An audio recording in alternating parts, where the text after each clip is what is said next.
Good day and good afternoon to everyone listening and watching and members of the media. Many of you will recall the work by this government over the last decade to advance the country's transition toward greater use of renewable energy. The Energy White Paper of 2011 and the Integrated Resource Plan have proven very effective practical tools on this very important journey. Bermuda's sustainability and renewable energy strategy have us positioned to become a regional leader in this arena. Led by the Ministry of Home Affairs, just one moment. Um,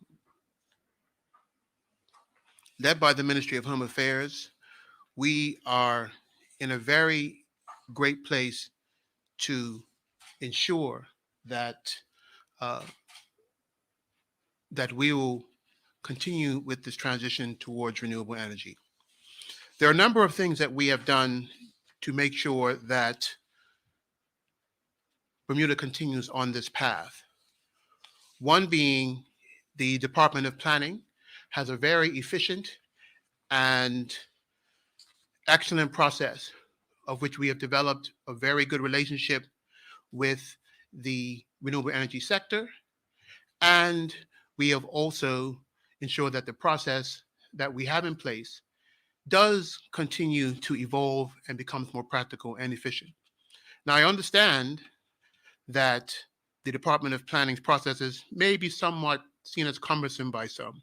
However, rest assured that the team there is well versed in the solar installation process and has excellent relationships with our local installers for solar PV installations not exceeding 1,000 square feet, which should generate more than enough energy for power to the average home.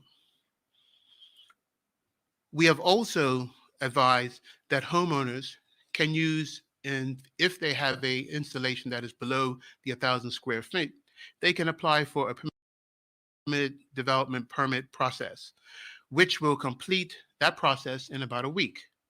Also recognizing that rooftop solar, which is continuing to be very popular, does not change, and we ensure that if it doesn't change the massing profile of the building, it will ensure that you are on the right path to improving your energy profile.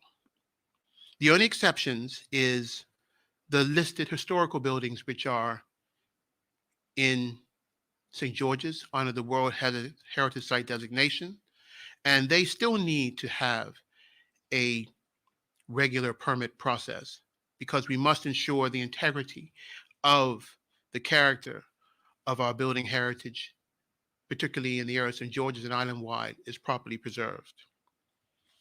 There are a number of other areas of which we have ensuring that homes and businesses have the greatest opportunity to transition to renewable energy.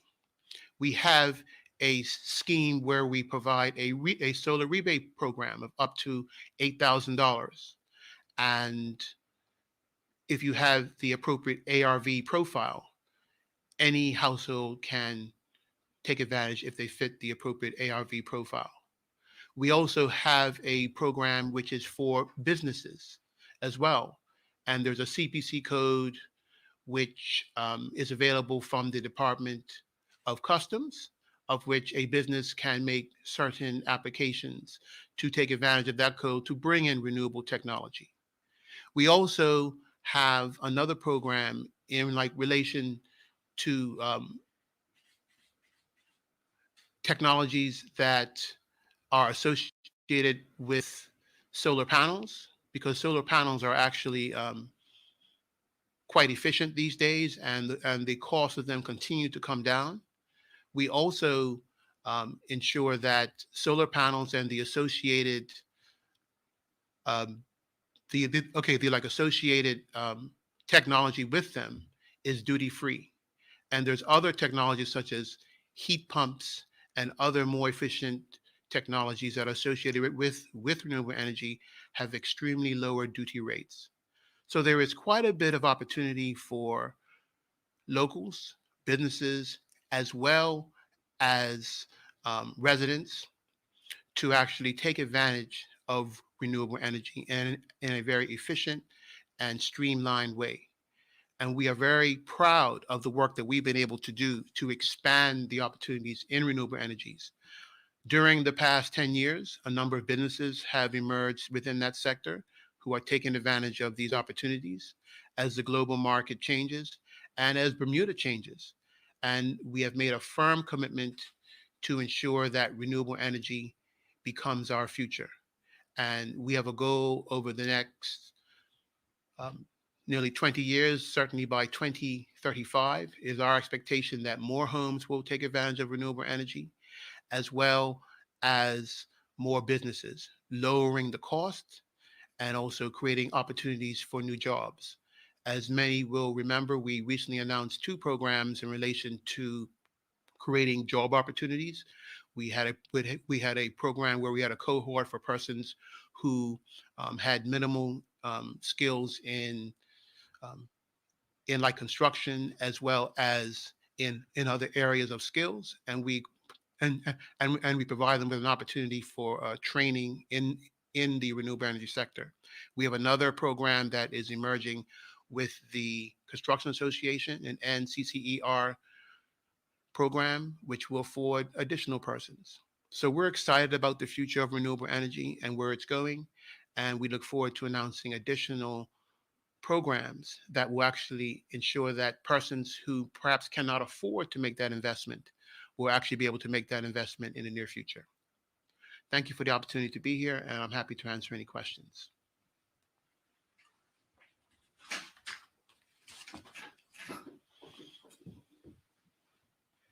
Owen Johnson Barnes with the Royal Gazette. To start off with, we have heard complaints from at least one solar panel provider about the setback requirements for solar panel installations, how that could limit their adoption in lower land valued areas. Could you say if there are any consideration to how that's going to change, if that's going to change? Well, that's one installer, and I don't believe you would have received any complaints from others. This is obviously an issue, and we do recognize it, and we're actually in the busy of making changes to the permitted development permit process to modify that issue. We understand that was put in place during a time when perhaps there was less of a push towards renewable energy. Those considerations were, I think, made on issues around ensuring that where those panels were put, it didn't jeopardize the integrity of the planning of that building. So we will be making changes to make that a little bit easier going forward. Right. Now, the government did recently launch a solar survey. I believe it was recently extended. Can you give us an update on how that solar survey is going, what the response and feedback has been like so far? That solar survey finished on last week, I believe. Friday. Yes, Friday of last week. And we had above our goal in subscribers to the survey. So that survey will be a part of the content that we actually use to assess the local perspective on energy and how we should shape certain of our programs that we're putting together going forward. So we're very pleased that we went well above the useful, and so that data will be used to evaluate how we shape some of our programs going forward. Can you ballpark about how many responses were received by government? Well, we were going for around 400 responses, and we got like well over that. We're closer to um, yeah, so well over, so well over 400, which was our goal, and we're very pleased with that.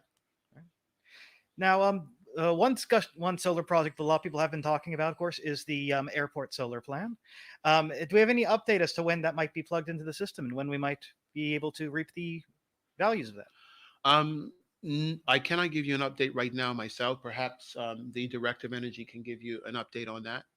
Yeah, they're very close to commissioning, to finishing the commissioning, and it could be as soon as the next few weeks. So that's kind of exciting, and we'll know more when we know more. I'm sure Minister will share.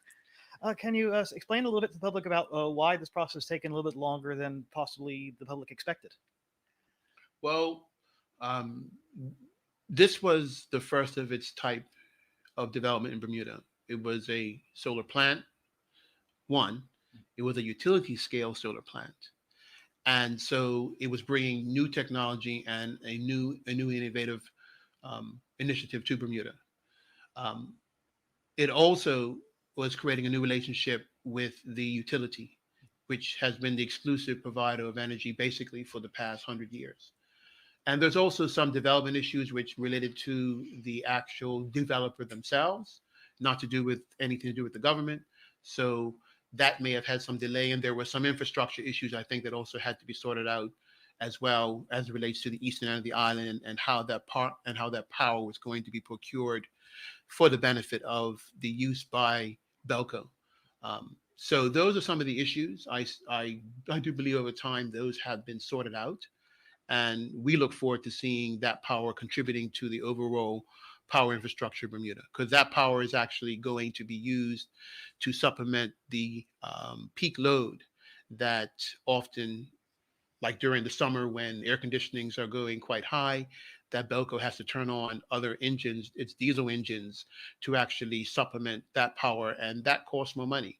This power will be used to provide some of that contingency so that there'll be a slight little lowering of cost to every electricity user in Bermuda as a result of that solar scale utility at the finger.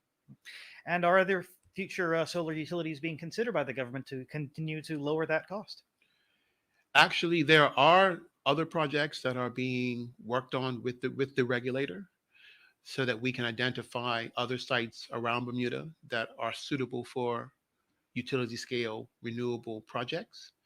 We will bring that information forward when it's ready. We are working on it now. We're very excited about some of the findings we have found with the assistance of the regulator.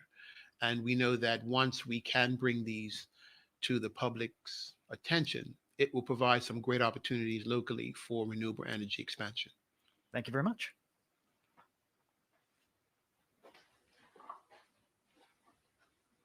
Okay, thank you. Do we have any other questions from the media? All right. Thank you all for attending and have a great day.